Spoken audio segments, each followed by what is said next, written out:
This is Professor Tatum. This is History 1301, and this is yet another lecture. Let's get it going. All right, so we're going to continue looking at changes in this lecture going on after the War of 1812, looking at economic and social changes that are occurring in addition to those cultural and political changes. So we'll look at context as always, then we'll look at a phenomenon known as the market revolution. This is basically the impacts of the first industrial revolution in the US. Anybody who took 1302 with me, or even if you took it with someone else already, you'll probably see some similarities here to what you saw going on during the Gilded Age, during the second industrial revolution. Just keep in mind here, it's starting off at a much more gradual, smaller scale, but it's very similar in many ways to the same kinds of changes that did occur in the second industrial revolution. Then we'll see, just like we did in the second industrial revolution, again, if you've already taken 1302, you'll see that while there's kind of this suggestion and assumption that this is all made possible by hands-off government allowing the economy to run itself, that's a bit of an overstatement, and there actually was a lot of political support for this market revolution. And then we'll look at expansion and sectionalism. I do want to take a quick moment to kind of hit on that word expansion. I was thinking about this as I was kind of revamping this lecture, getting it ready, and I decided not to edit it up too much just for the sake of simplicity. But I do want to kind of spend a second looking at that word expansion. That's a word that I kept on because it's very commonly used as we study history. But there's some problems with it. It just kind of works as if it's just this kind of natural thing that happened. It's just like this thing that's inevitable in a sense, kind of part of God-given vision of manifest destiny. We need to understand that expanding the nation and all the processes involved with that were very much driven by human thought and human action. Okay, so it's better to think of it as people expanding the nation and making the choice to expand the nation and all that entailed. It's not some kind of natural process where all the Indians just collapsed as U.S. civilization moved out to westward as part of manifest destiny. These are people choosing to go and kill other people so that they can benefit economically. All right, and we need to be mindful of that. But we'll also look at some social changes and reforms that were occurring in this period as well. All right, so we'd already seen in our last lecture some political transformations. We saw, for example, the collapse of the Federalist Party after the Hartford Convention, which led to the era of good feelings. We also saw the U.S. was becoming more firm diplomatically, and we also saw more political participation available to white men, though not very many people were actually taking advantage of that for the reasons we looked at. Also, though, we saw this new distinct American culture being created as a result of the presumptions about the War of 1812 and the big sense of national pride that came from that. So let's take a look now at this phenomenon known as the market revolution. So one key component of the market revolution was a change in the primary means of production, meaning basically how things are created. So traditionally, up to this period, up to about the era of good feelings, it was very common for any kind of product that required multiple steps of production to be created in homes, all right? And they were created usually by skilled artisans who would spend their lives learning a craft and maybe training as an apprentice under a skilled artisan to develop certain crafts. They create products from start to finish, and they may find themselves in certain steps of the way where they had to kind of ship their product off or send it to somebody else so that they could do a certain step of it. And it took a certain amount of time, but they, this was their craft. They spent their life around creating that craft. If somebody, for example, is a cobbler, they're going to know how to kind of stretch leather, how to heat leather to get it to where they need it. They're also going to cut the strings to create the laces. They're going to do all the steps necessary to creating that shoe. And if there's some step along the way they need a little help with, they might have to get somebody else to come in and help with that or send it off somewhere else. But they're going to be mostly responsible for creating this shoe from start to finish. We're going to see that start to change as a result of this market revolution. Okay, during the market revolution, there's a gradual shift toward producing products in factories. So in factories, you're creating all these new products under one roof. Okay, so you're not having to send anything off to anybody else. Furthermore, you can make it much easier to produce these things instead of having somebody have to learn a whole craft throughout their lifetime. Workers can be given small specific tasks, breaking up all the skill that's really necessary to create certain products. These came with some consequences, okay? By cutting down the skill required, laborers became more easily replaceable, right? If somebody, instead of creating this whole shoe from start to finish, is now just turning the wheel or measuring something out or cutting something, that's something you can very quickly train someone else to do. If they decided they're not getting paid enough, or if they need some time off because their grandma died or whatever, and you don't want to give them that time off, you just throw them out the door and easily get somebody else in there to do the job. And we need to understand that skilled work is going to require higher wages. If a person's spending their life learning this craft and they're spending an extensive amount of time to create this product, they're going to charge a pretty decent rate for that, understandably. But if you're just having somebody again turning a wheel or cutting something all day long, you don't need to justify paying them nearly as much. And we need to understand from the eyes of these factory owners, from employers, they're not only increasing production by getting more products pumped out more quickly, they're also able to decrease wages. And together, these things are helping create more profit for the factory owners. Now, we'll see this comes at a great expense for workers, all right? There's a lot of changes here in terms of labor and cultural relations as a result of this as well. So again, if people are working traditionally mostly in homes, and it's usually family members kind of teaching each other certain crafts, or even if they're not directly related, if you're spending a lot of time with somebody in their home, learning their craft, you know, you're going to take meal breaks and sit down with them and their family at lunchtime, get to know all their kids and whatnot. You're going to have a much closer relationship than if you're just clocking in and out for a shift at a factory, turning a wheel all day. So there's a lot less of a relation between employers and employees. That led to kind of less flexibility of work and more strict regulation. Instead of saying, hey, boss, I know you usually do this way, but I find it a little more helpful to do it that way. If you have a personal relationship with somebody and they're not so interested in getting as much done as quickly as possible, they might be okay with that. Or if you say, you know, my cousin's getting married over in Virginia, you've been spending day after day sitting down with this guy at lunch, talking to him about your cousin, and he knows that's really important to you, he's going to be a lot more likely to give you that time off than somebody in a factory who's just trying to meet a quota, right?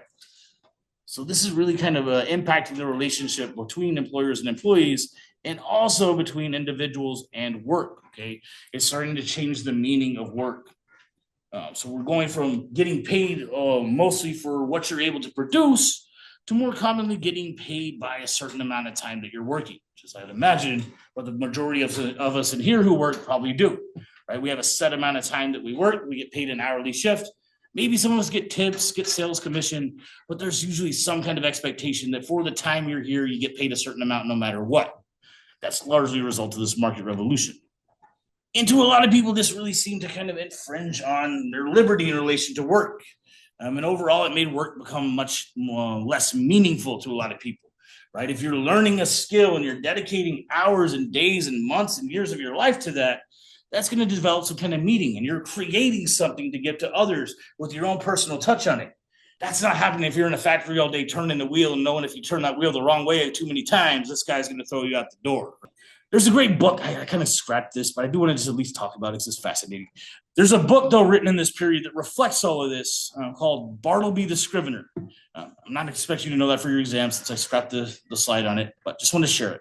Bartleby the Scrivener is about this guy who became a banker in this period, and he's expected to do these real menial tasks. And he just starts at some points kind of saying, you know, I'd prefer not to. And his boss is like, what the hell do you mean you prefer not to? We got a business to run here. You got to do it. I don't care if you prefer to. Get your job done. I'd prefer not to. And he just kind of keeps saying that. I'd prefer not to. And then eventually it turns into this big fiasco where like he's getting arrested and the cops are trying to get him to come with him. And he's saying, I prefer not to. Then he's getting thrown in a mental asylum.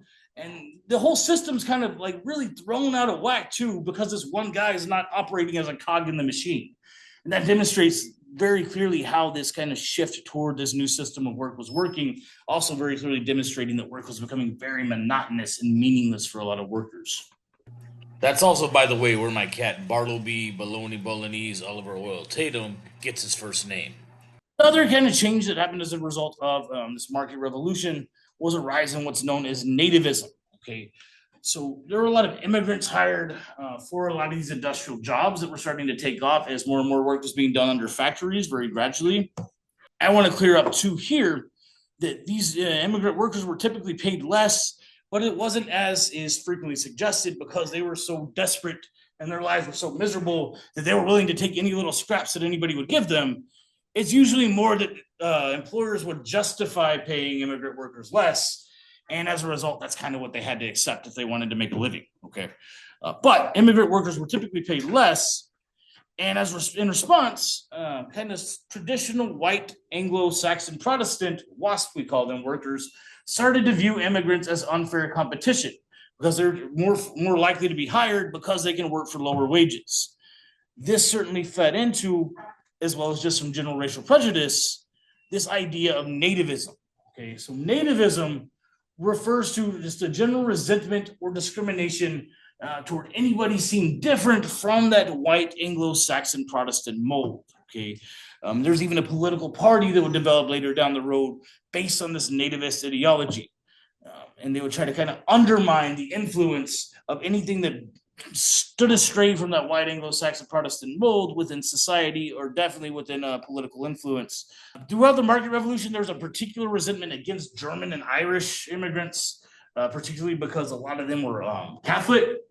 And not only had there been a long-standing resentment between Catholicism and Protestant Christianity in the Americas as the British and then the other Catholic empires were colonizing here, but there's also this suggestion that since Catholics basically get their religious directives from the Pope, who's in Rome and the Vatican, that they may start giving more allegiance to that foreign power in the Vatican than they do to the United States. So, for example, if the Church and the Vatican started making decisions that kind of counteracted what was expected of people in the United States, they may be more likely to do what's the opposite of what's expected in the United States in order to please this foreign power in the Vatican.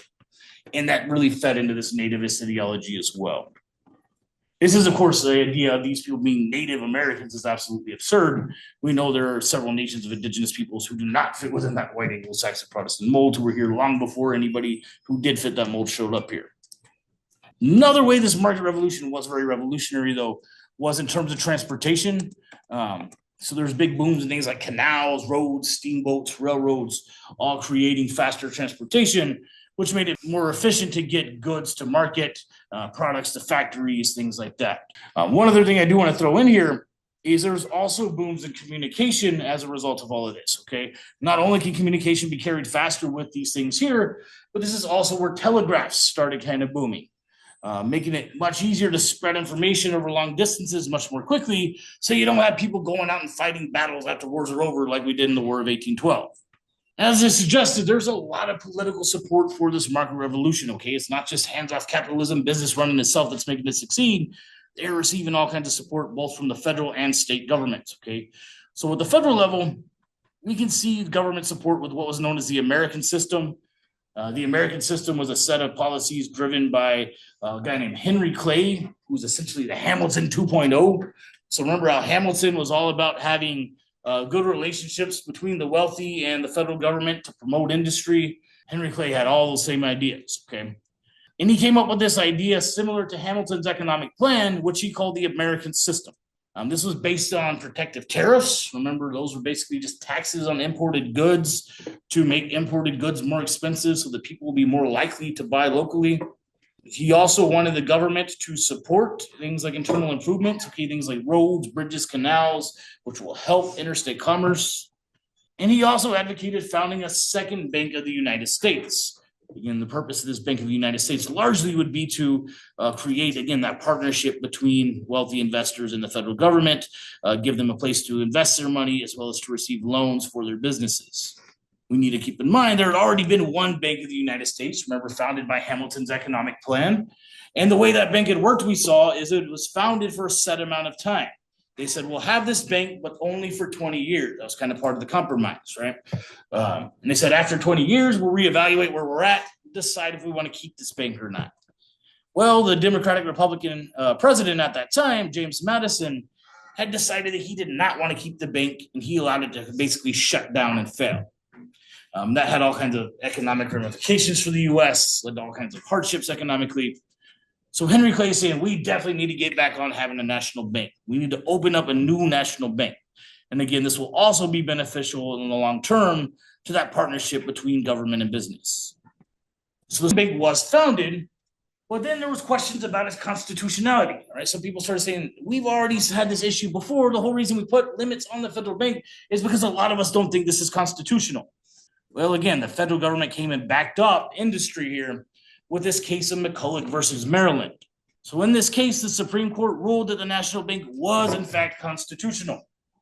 They also said that no states could tax the national bank for having operations within their states. That demonstrated a couple things. Not only is that showing that the federal government is showing we still have supremacy, that's also very clearly showing once again that the federal government is in support of this market revolution.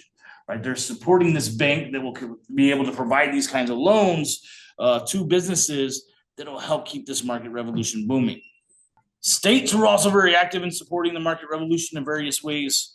One clear example we can see is by creating laws of incorporation, which essentially just on one hand allowed businesses to form corporations.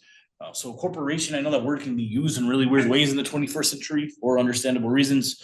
But all a corporation really is a business where there's various investors, all right? There's multiple investors or shareholders who own this company, okay? It's not just one group or one person. There's a lot of investors putting money into this thing.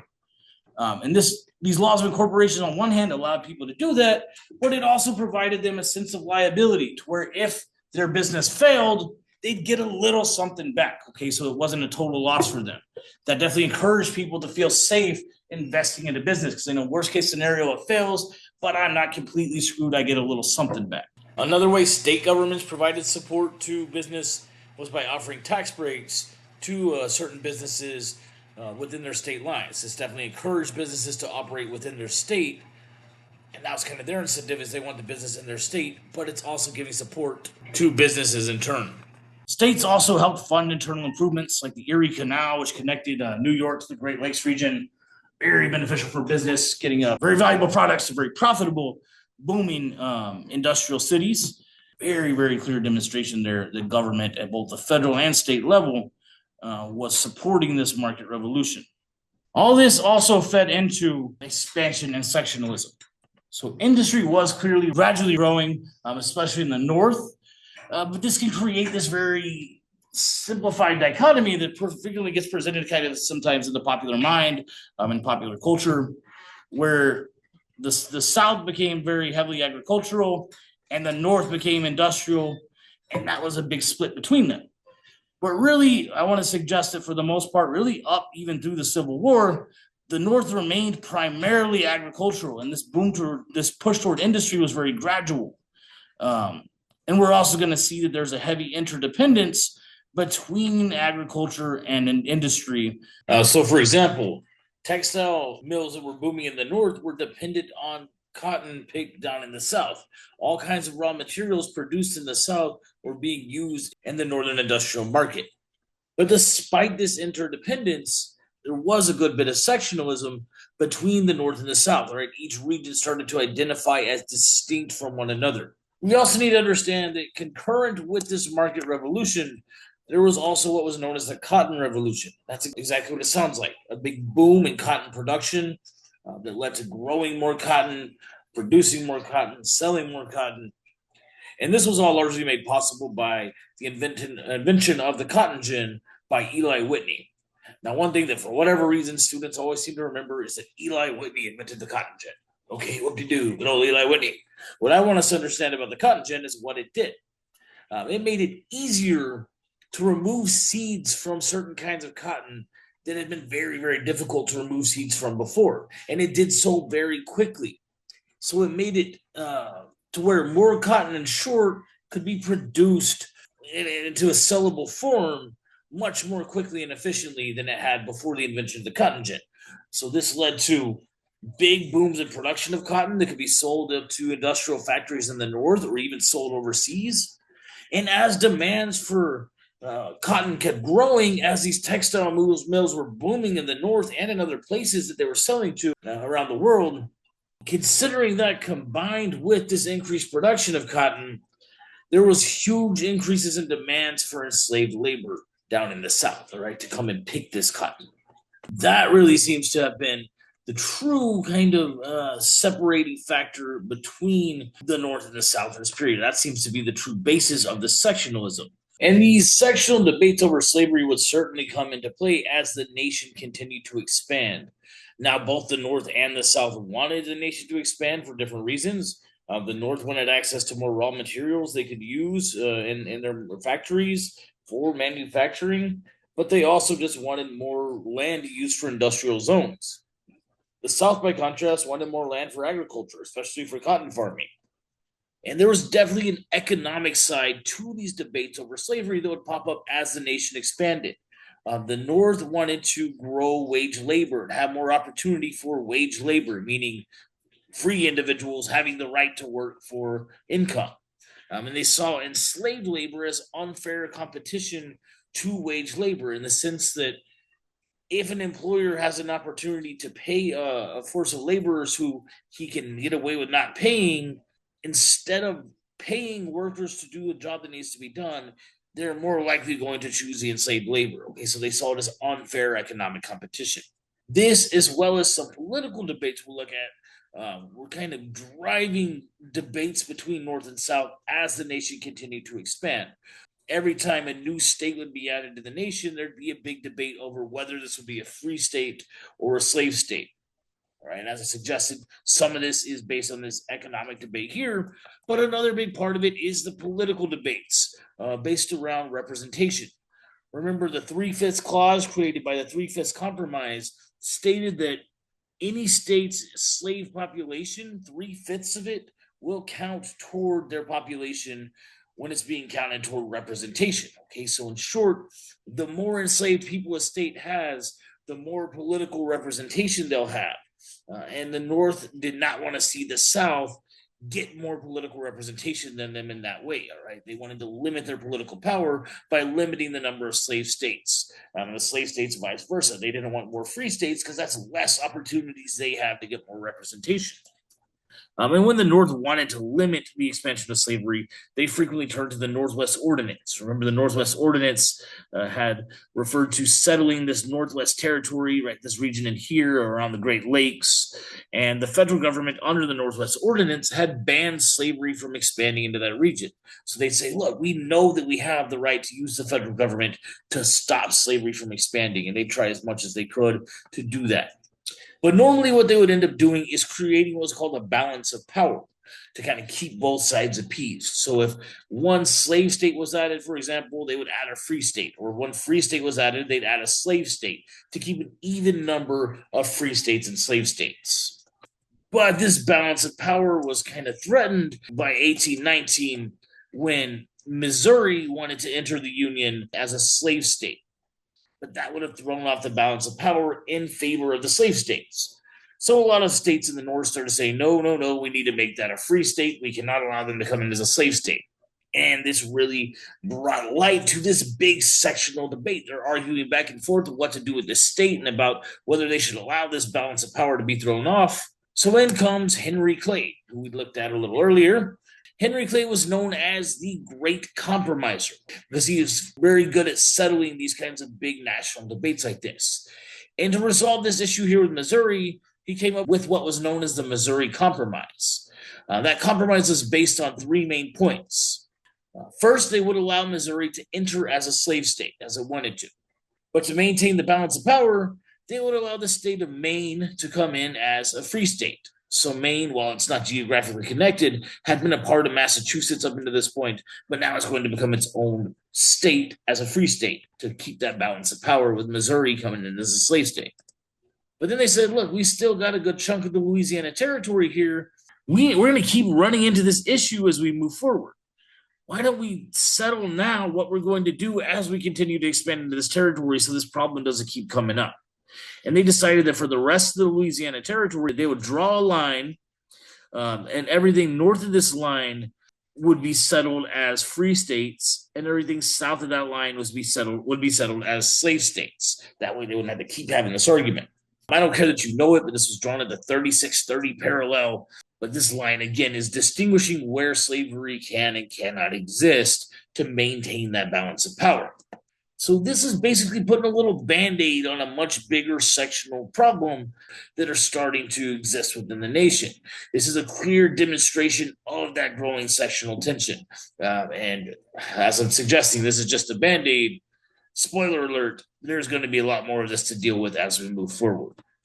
So we've certainly seen some economic changes going on in the first half of the 19th century, directly related to the market revolution. There's also, I'm going to suggest, some tremendous social changes occurring in this same period, some of which are directly linked to the market revolution. We can see that, for example, with women in American society. So remember that during the colonial period and even into the years after the American Revolution and the early Republic, women were largely subordinated in many ways. We had seen that women were placed under this concept of coverture, where they were legally covered by men in their lives. So, married women, for example's legal representation came through her husband, whereas unmarried women would have either their father or maybe their oldest living uncle or an older brother, somebody like that, take on their legal responsibility. And this concept of coverture denied women very basic rights, things like the right to own property or to vote or to sue in court. All these things were done by that man who legally covered her. Another concept that was prevalent throughout the colonial period and into the early republic that I haven't covered yet is what's known as the rule of thumb. Now, this was basically legalized domestic abuse. Okay, people were allowed, men that is, were allowed to beat their wives as long as they used a device that was no bigger than the width of their thumb. Then, of course, despite this subordination women were subject to, they were dealt a great deal of responsibility through this concept of Republican motherhood. Remember, Republican motherhood required women to raise these ideal children to be model citizens of the Republic. This did offer women some access to limited education because they had to be educated about things like American traditions and American values and American history so they could teach their children about these things. But really, this is a lot of responsibility being placed on women without much coming back their way in turn. And the market revolution certainly further complicated gender roles. As a result of the market revolution, there was the creation of this concept of separate spheres of society. Women were expected to stay within what was called the private sphere, meaning the home. That was kind of their realm to have the most influence, whereas men were held responsible for dominating the public sphere, which is essentially everything outside of the home, everything considered public. All right, things like participating in politics, going out to work. Those were things that men were seen to be doing. Women were expected to not only care for the children, but also to create a nice, safe, comfortable, clean home for a man to come home to after his long day at work.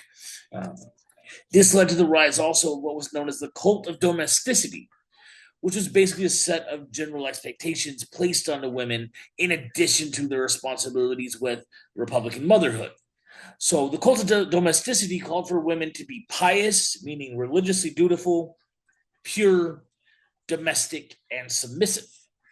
And there's this idealized, picture perfect idea of what the woman should be like in the picture perfect home should create for her children and her husband. And that's very well demonstrated here in this painting. You'll see in the painting, there's a depiction of this exact scene here, kind of showing they're trying to live up to, in a sense, this very unrealistic expectation. It's very picture perfect. The reality is, though, these separate spheres were never quite as separate as imagined. For example, there were several women in the public sphere in the sense of going to work. There were several, for example, especially unmarried women or younger women or widows coming into some of these industrial jobs. Women also started finding ways to get more involved in the public sphere by taking on some social reform. Right? They got involved in things like institutional reform, religious reform, temperance and abolition, all of which we'll look at a little more here moving forward. And as women began getting more involved in the public sphere in certain senses, as well as having these responsibilities placed on them in the private sphere, some women began calling for some changes in American society and began calling for things like a legal standing and political rights for women. This was all really made clear at the Seneca Falls Convention. I don't care you know the year here, of course, 1848. I'm just using that to show you this is within the first half of the 19th century. But the Seneca Falls Convention was a gathering of men and women coming together to discuss these ideas about women having rights and gaining a legal standing. At this convention, two women's rights activists, Lucretia Mott and Elizabeth Cady Stanton, wrote a declaration of sentiments, which they read out to the crowd here. I want to go ahead and take a look at this declaration of sentiments and see what we can gather from it. So I'm just going to read a little bit of this here. We hold these truths to be self-evident, that all men and women are created equal. They are endowed by their Creator with certain inalienable rights, that among these are life, liberty, and the pursuit of happiness, that to secure these rights, governments are instituted, deriving their just powers from the consent of the governed. And then she goes on to talk about how if governments fail to own up to these rights, that they should be either abolished or reformed. Gee, and then there's a set of grievances here. In this case, the grievances are against a patriarchal system that has kept women subordinated. But this sure does look a whole lot like another document we've already looked at, doesn't it? This looks a lot like the Declaration of Independence. And that's intentional, okay? Basically, what they've done here is they've redesigned the Declaration of Independence, in a sense, to include women within these inalienable and natural rights and these ideas and protections of liberty, saying that women should be included within that statement of all men being created equal. Since clearly they didn't mean all mankind, let's go ahead and stretch it and say women as well should be included here. This is very historically significant, guys. This is the first major public call for women's rights as well as for gender equality. All right, the first major public call for women's rights and for gender equality. But not all women were on board with this idea of women moving beyond the private sphere. Some women, even who called for some sense of improvement for women as a whole, believed that they should do so to improve women's role within the private sphere. So, for example, we can look to someone like Catherine Beecher, who promoted a concept known as true womanhood. Her idea of true womanhood suggested that women should be the best versions of themselves in the home. Okay, so that she believes women should get access to things like more education, but that should be in order to serve the purpose of creating more educated women to serve better as mothers and as wives and as homemakers. Very different than what we're seeing with some of the other women at this period, right? Another major kind of social reform movement going on in this period was a big religious revival. There was actually a second Great Awakening. Remember, the first Great Awakening we looked at was basically based around these traveling preachers who would go spreading these messages of fire and brimstone and repentance in response to the Enlightenment movement. And the whole purpose of that first Great Awakening was that through the Enlightenment, they suggested people were turning too far toward things like science and reason, and in turn were turning too far away from God and religion. Well, here in the second Great Awakening, this one's a little less fueled by those ideas of fire, brimstone, repentance, and whatnot, but they are based on this concept that people, as a result of the second Great Awakening, have perhaps turned too far away from God and instead have turned more toward material gain and material wealth. And so they try to get people pumped up about religion. They'd have big gatherings of people from all around the country to come together and hear lively sermons and get people on board with religion. Again, women were heavily involved in this because, remember, in the home, as part of the cult of domesticity, women were expected to be pious, meaning religiously devotional. And so they're saying, why can't we take our pious moral standing out into society? Okay, if we're the moral caretakers of the home, then we're certainly capable of taking that out into the larger society as well. Another social reform movement that ties into this somewhat and definitely was heavily drawn by women with those same types of ideas was the temperance movement. So temperance in this sense is a bit of a misnomer. Temperance actually refers to limiting how much of something you consume. In this case, what we're talking about is alcohol. So the word temperance in relation to alcohol would literally mean reducing how much one consumes of alcohol.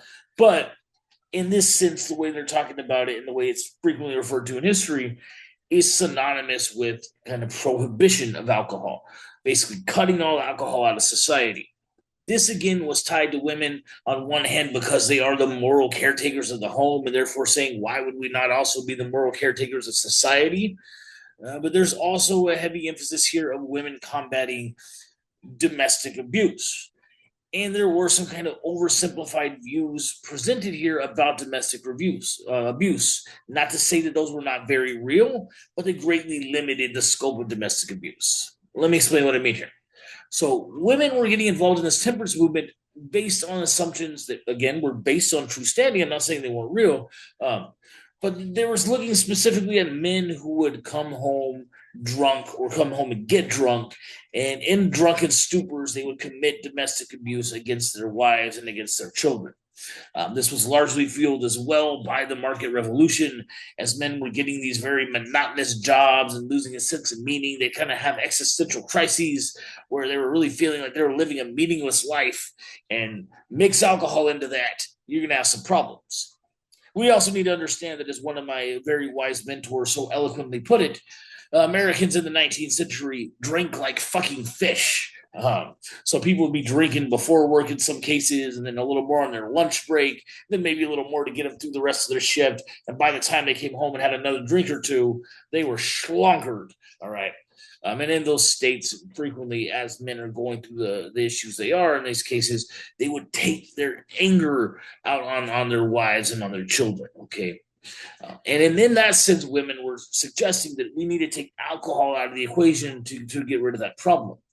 Now, I'm suggesting that kind of really limits the scope of domestic abuses, guys. We need to understand that while that is very real, and drugs and alcohol certainly do fuel and intensify domestic abuse, it can certainly exist without drugs or alcohol. Simply taking alcohol out of the equation isn't necessarily going to solve the problem.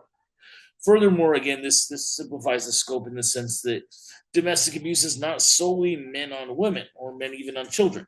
It can be adults on children. It can be man on man. It can be woman on women. It can be adults on the elderly. There are all various forms of domestic abuse. Furthermore, it does not even need to necessarily be physical. There's all kinds of forms of domestic abuse. The reason I'm pulling this up is I want you guys to be mindful of what you've got going on around you and what the people you care about have going on around them, and be on the lookout for these kinds of things. Okay. But in this case here, temperance, women are trying to cut alcohol out of society largely as a result of this. Okay. Another type of reform that was prominent in the first half of the 19th century was institutional reform. So, for example, Horace Mann was a big promoter of public education. He believed that education was key to having a successful republic.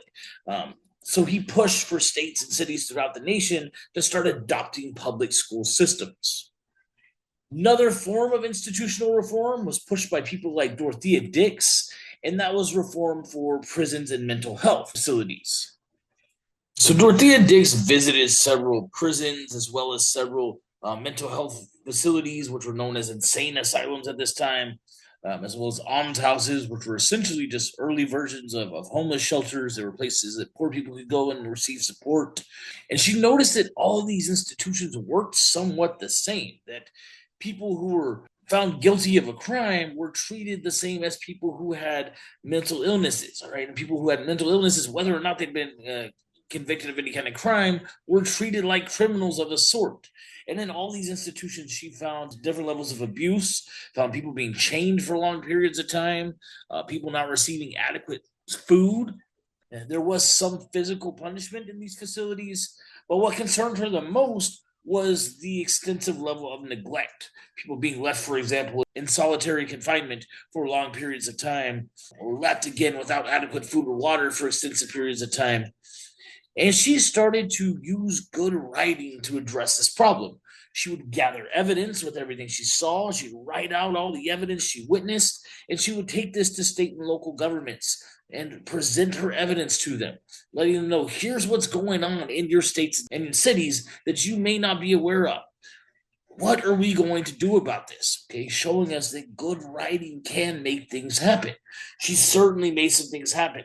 We saw as a result of this, the separation, for example, of prisons from mental health facilities, and also seeing better regulations placed on both of those types of institutions to limit the level of neglect and abuse that was prevalent throughout this period.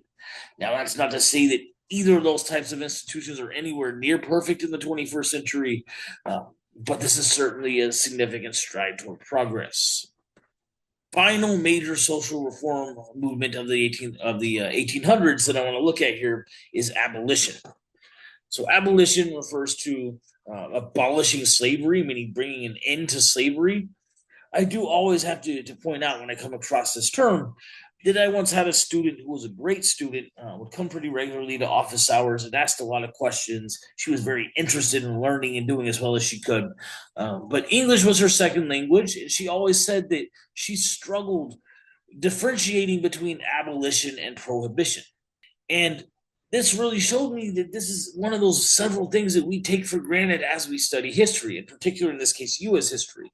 There's certain things that we just repeat over and over and over and start to take them at face value without really breaking down and thinking about what is it we're saying over and over. And here, I had never thought about it until that point in my adult life as a college professor that the words abolition and prohibition in most contexts of the English language could be used interchangeably. Okay. If something is prohibited, it is being abolished. If something is abolished, it's probably being prohibited moving forward, right? But only when we study US history do we give them very specific definitions. And in this case, abolition refers to the abolition of slavery, whereas prohibition ties into what we were looking at with temperance, which is the prohibition of alcohol. Pretty fascinating. But anyway, abolitionists, there were diverse men and women who wanted to use different means to promote this idea of abolition. Okay, some people called for gradual emancipation, other people called for immediate abolition. Some people called for getting free people intertwined within American society. Others called for setting up colonies outside of the states and having free people go live there separate from other Americans. Abolitionists took all kinds of actions to try to promote their cause. All right. And one way we see them acting on behalf of enslaved people was to provide direct support to enslaved people. Clear example we can see of this is the Underground Railroad, which was led by Harriet Tubman. This was not an actual railroad per se. This was more of an underground network of various individuals who worked together to help enslaved people escape from the South and get up either into northern states or up into Canada where they could try to find some freedom. Harriet Tubman was no joke. She always carried a gun with her. She would not be afraid to point a gun at one of these people if they decided they were too tired or too hungry and they wanted to turn back. She'd say, look, you're either going to come with us and you're going to live free or you're going to die a slave. Because she was not going to take the chance of compromising the safety and the potential liberty of all these people in this network. And we need to understand all these people involved with the Underground Railroad, whether it was the enslaved people themselves escaping bondage or the people providing them assistance, they were all taking tremendous risks. For the people involved, they could be legally punished for providing assistance. Remember, under the Fugitive Slave Clause, you're supposed to be, if anything, helping return escaped enslaved people to their enslavers, not vice versa. And for these enslaved people, they're risking their safety. They know if they get caught, they could be facing some severe physical punishment and other kinds of punishment as well. As a result of this, Harriet Tubman's taking a tremendous risk here leading this thing.